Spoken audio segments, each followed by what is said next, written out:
Hello students, RRB group D and NTPC examination లో reasoning and general intelligence సంబంధించి previous year question చూద్దాం. Read the following statements and decide which conclusions logically follows the statement.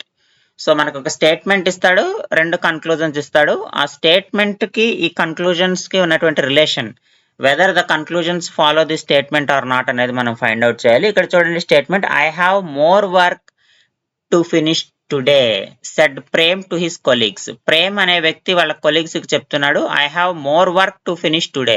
So ఈ రోజు పూర్తి చేయవలసినటువంటి పని చాలా ఉంది అని చెప్పాడు.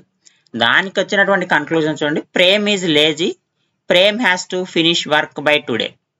సో అతను ఏం చెప్పాడు, ఈ రోజు నాకు చాలా పని ఉంది, ఈ రోజే పూర్తి చేయాలన్నాడు. సో కాబట్టి కన్క్లూజన్ 2 మాత్రమే మనకి ఫాలో అవుతుంది, కానీ ప్రేమ్ ఈజ్ లేజీ అనేది ఎక్కడా కూడా మనకి స్టేట్మెంట్ లేదు. కాబట్టి ఓన్లీ కన్క్లూజన్ 2 ఫాలోస్. అది ఎక్కడుందండి? Option C. So option C is the correct answer.